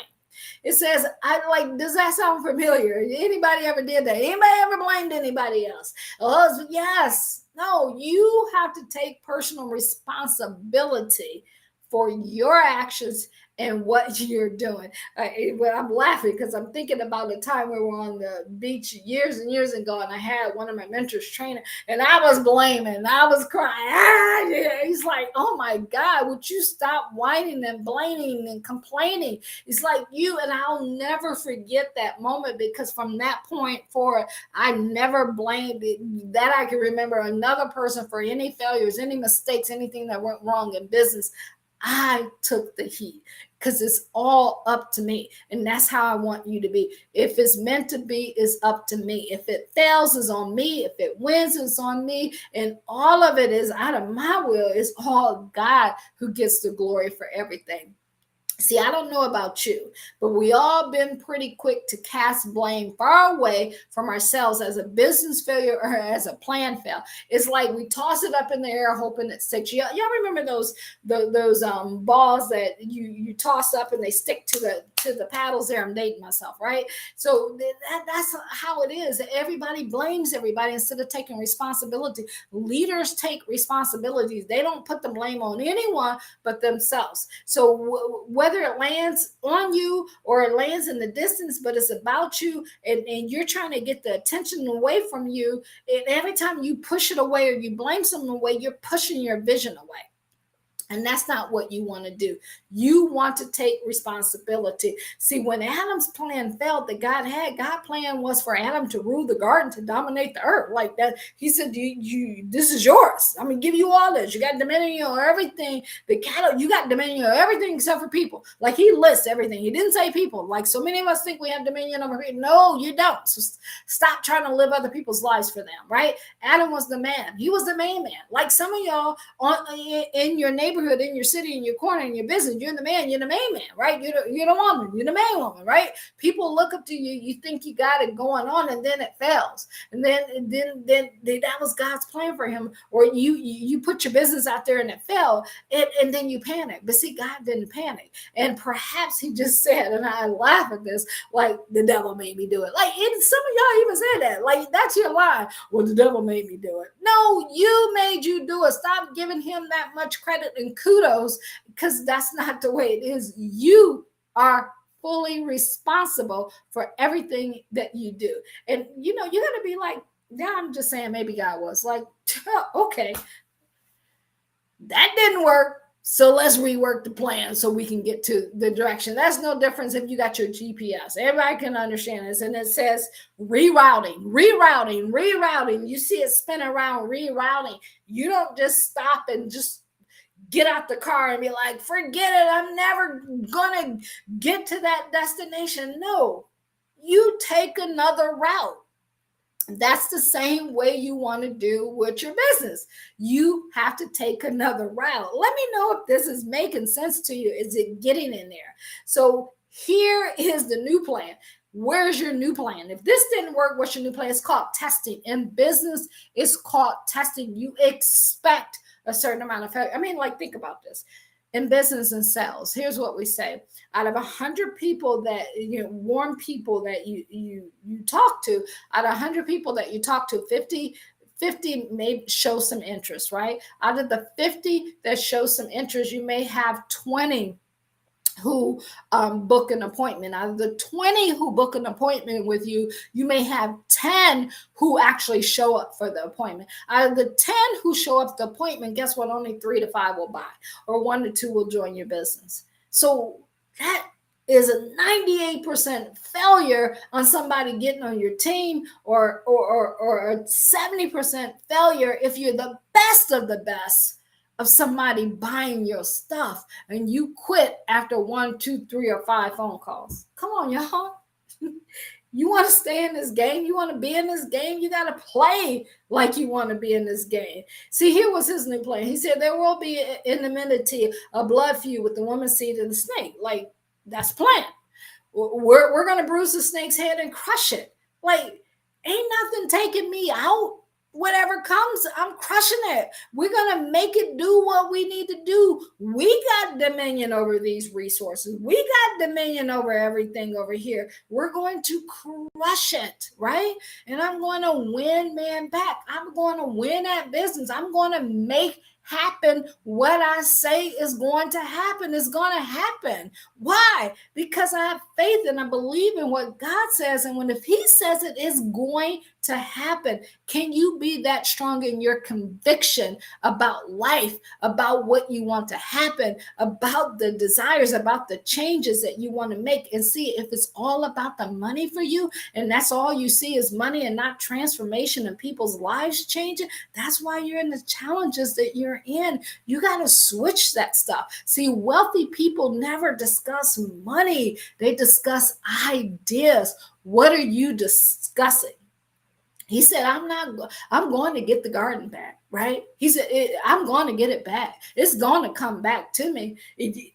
It don't matter how long it takes. Y'all get so caught up on how long it's going to take this business to get off the ground. How long is it going to take this to start? It don't matter how long. If this is a vision that he had for you and he intended for you to complete it, and you go put the plan in place, take the action, change your attitude, stop the murmuring, do what you need to do, seek him first in his righteousness, everything, all the things you need and desire will be added into you. See, everybody leave out that first part, right? You need it all, right? So like, he's like, in that confidence and that boldness and that courage, I'm going to win. I'm going to get it back. I'm going to do what I was called to do. That's how excited you have to be. See, at first, when you look at the story of Adam failing, it was like, it might sound like a tragedy. Just like 2008.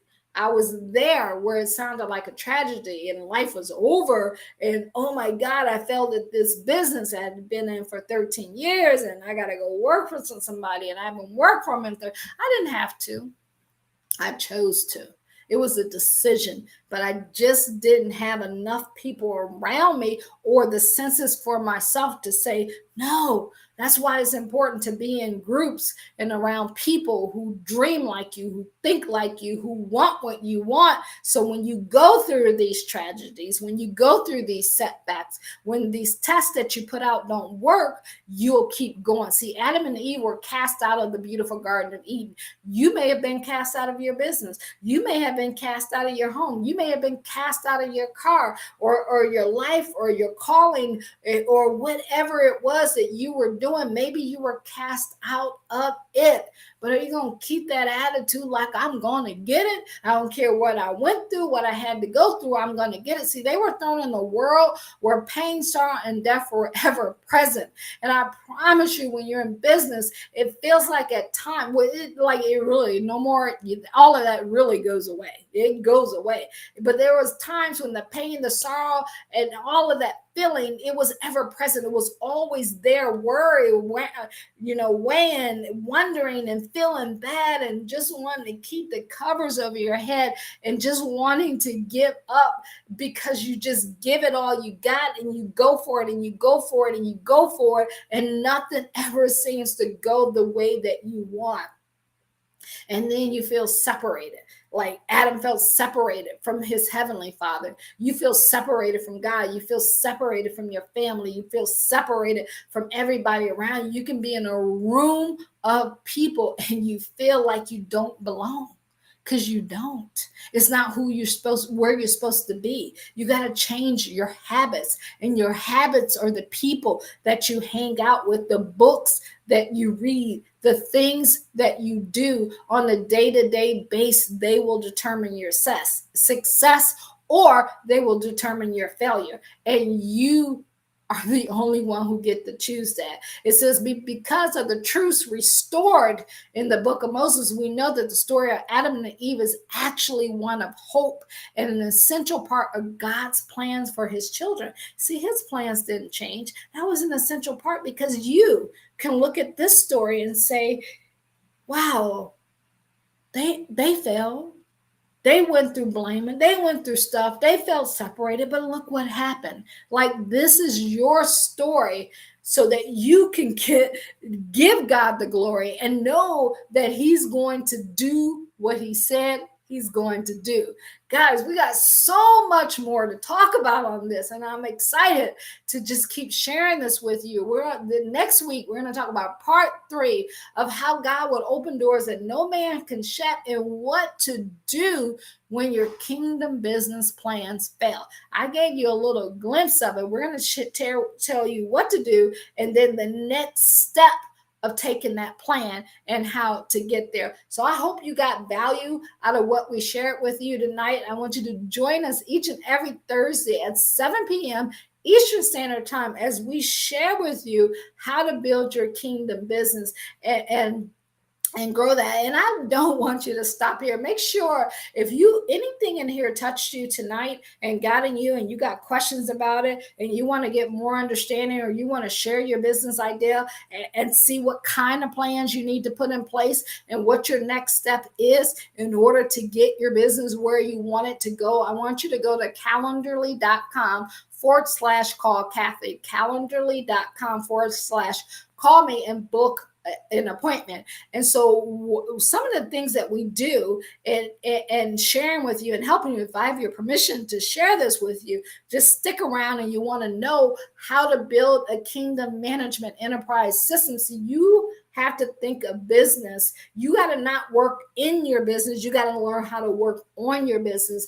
And so that means you have to have a kingdom management enterprise system. And so we help you with your kingdom culture, like with your CEO management, your leadership, your mission, your vision, your values, a strategic plan, your ownership structure, what God sees for your vision, what he's putting in there, what your purpose is. All of that is around your kingdom culture. And then we're going to look at your financial development as well. So what size, the strategy, what it's going to take, your reporting structures, numbers you should look at, your capital structure, your legal agreements and things you should be signing. And most importantly, those biblical principles that are needed to help you develop. And then when you're looking at your team, we're talking about your management team, your sales team, your marketing team, your reporting team, your affiliate or commission, everything that you need. It takes a team to build the dream. So if it's just you cannot be a one-man show and do something big. Everybody had people around them in the word that was part of that team, and in that moment sent to help them to live out that plan. And also you have wisdom and leaders a part of your leadership team. Those are the key. And that's why you have boards, people around you who can help you in making these decisions. And you definitely got to understand the business process, your client, your patient, your customers, attraction and retention. How do you do that? Your management information system, how you're going to fulfill the orders, what your practice success loop is, your growth and your capacity management. How much can you handle? How should you scale? What are you going to do? Like all of that stuff has to be in place in order for you to build it. So we've developed an exclusive kingdom management enterprise system, especially for that citizen of the kingdom and people who want to grow their businesses to those 6, 7, and 8 figure levels that we talked about. So if you want more help on that, you can call us or text us at 1-833-BIBLE-BIZ. And you can also get in our academies or our memberships and or our done for you program. So either you want to learn how to do it or you want it done for you. And then you want instructions so that you have someone walking you through that. So go ahead and right now, and you can go to calendly.com/call Kathy, book your strategy session. Or if you want to skip ahead of the line, you can call 1-833-BIBLE-BIZ. Leave us a message and we will get right back to you, and go ahead and get that call booked and get your strategy session on the book. Guys, I am so proud of you. If you stood around to the end and you're watching this and you take action and you create new habits and you make that decision, it takes courage to step out on faith and become who you were really meant to be. No matter which path you choose, no matter if you work with us or you work with someone else, just make sure they're in alignment with God and what He says and what your vision is.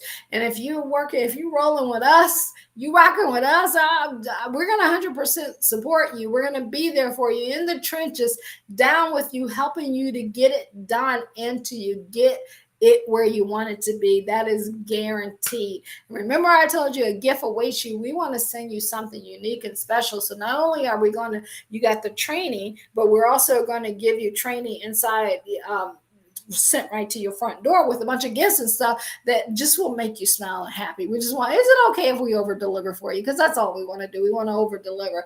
But I want to know what questions that you have from reading this today. So if you're catching it during the replay, you can go ahead and drop your questions. They'll still come to us and notify us. And during our times when we check the questions, we'll go in and answer those. If you're on the live right now, I want you to go ahead and drop those. You know, we're on a delay. We're going to head over there in a second. So I'll give you a second to go ahead and start putting those questions or comments in there. So if you're ready to build that 6 or 7 plus figure business for the kingdom, so you can take those resources and their money, you make $1 million, that's 100 grand right back to your church, right? You can change a lot of lives. You can help a lot of people, right?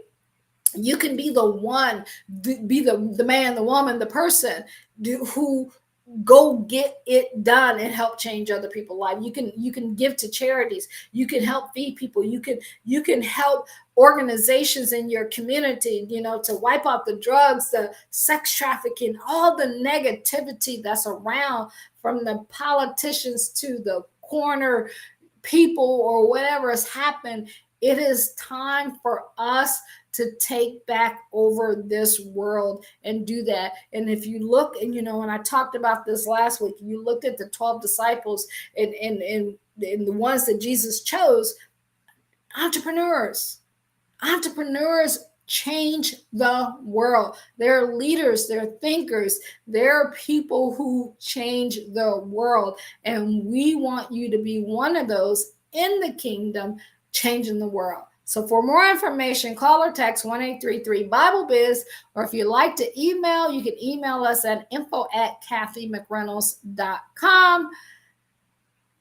Book that strategy call so we can talk to you about this kingdom management enterprise system where we help you with your kingdom culture, your team, your financial development, and your business process. We will go from A to Z with it, y'all. We're going to talk to you about management, leadership, your mission, your vision, your values, your strategic plan, how your business should be structured, how your financial development, your strides, your size, your strategy, your position. Some people grow too fast or they grow too slow, right? We can help you with that. Your capital structure, how to structure all of the money that's coming in and out, your legal agreements, how things should be set up, your biblical principles, your management team, your marketing team, your advertising team, your personal development team, your fitness team, your what do you call this? the human resource team, like all of that. You got to have plans in place. You got to have systems in place for all of that. In the business process, your client, your patients, your customers, what are you going to do with them? How are you going to service them? How are they going to move through the system, your management information system? How are you going to communicate with them? All of that needs to be written down with a clear, concise mental picture. And then your practice success loop and growth and capacity management, like all of that is part of building a business kingdom management system. And you'll learn more about that when we're on the phone call, and then we'll advise you whether you should be in our memberships or our academies or our done for you program in order to help you bring that vision to a reality. So go book your free strategy session right now. What are you waiting for? Go book it at calendly.com/call Kathy. Schedule your kingdom business strategy session with Kathy McReynolds. That's me, y'all, at Bible Business Academy. You can schedule that now or call 1-833 Bible Biz. So I hope that brought you all value. I'm going to head back over to our other screen and see, oops, where are we at? Where are we at? Okay, let me go to the more button. I got to find us, y'all. Where are we? I'm trying to get back over there. Here we go. Okay. Like seriously. So when I'm doing this, it seems like one of your streams is having connection issues, but we're trying to restore that. Let me see how I can get back over here. So what's up, y'all? Did I make it back? Okay, I made it back. Yay, I made it back. I'm back. But my chat, okay, let's see. Let's see if we got anything over here. Glad to be here.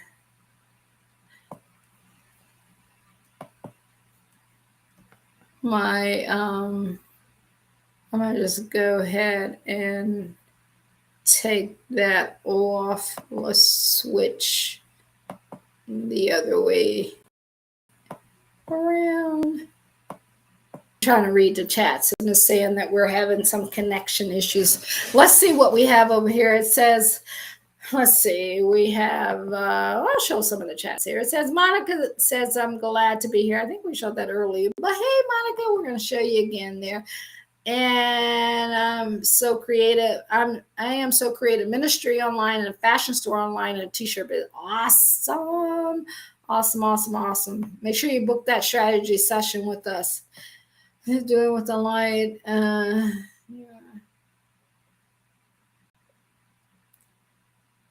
Oh, that's awesome. So let's see what it says. It says Ray Griff Jr. said, God knows exactly what he's doing with the light. You're shining through his wisdom. I just prayed, repented for distorting my vision of faith and asking him to discern his message about continuing. That's awesome. The right thing to do. Awesome. And Ray, I'm in agreement with you, man. You got this. You can make that happen.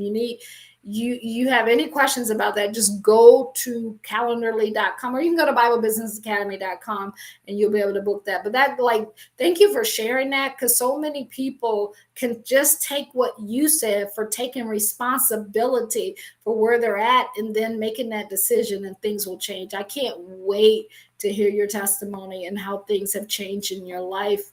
We had Sonia over here who said amen. So whatever you said amen to, girl, we're in agreement with you.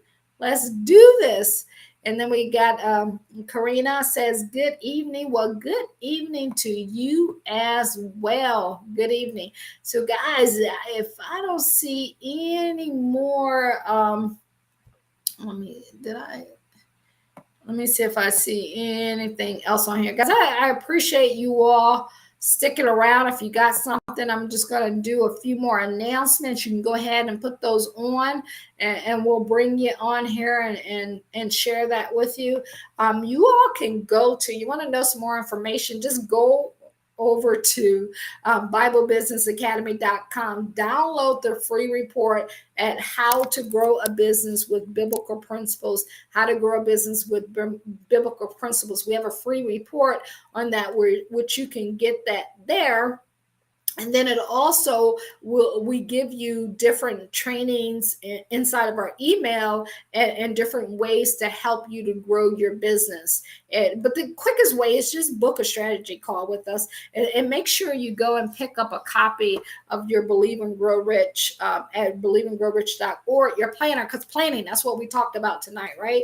And it's the beginning of the new month, and you got your vision in month. You can see I've written everywhere over this, and this is definitely something that you want to grab a copy of. And I didn't bring my book down today, but you can go get a copy of our book, Bible Business Secret, at BibleBusinessAcademy.com/book. You can get the digital version if you want. The hard version, you can get that off of Amazon. You can get that from Amazon.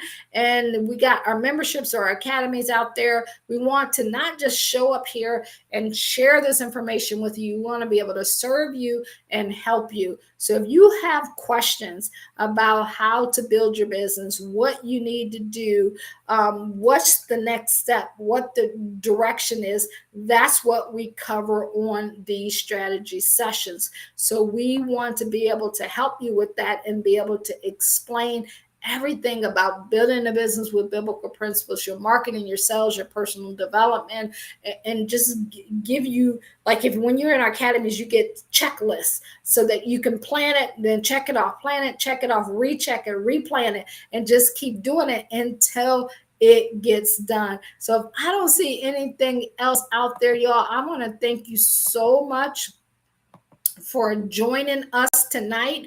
I hope you got tremendous value out of everything that we talked about, and we've been going for, wow, a couple hours here now. So we really had a lot to get out. I didn't realize it was that long, but you know what? You just got to keep giving it when he gives it to you. So I hope we brought you value tonight. Join us next week, 7:00, same time, as we go into the next session. But why wait? Get it started now. Make a decision. Do something different. All right. See y'all later. Have a great day. Bye-bye.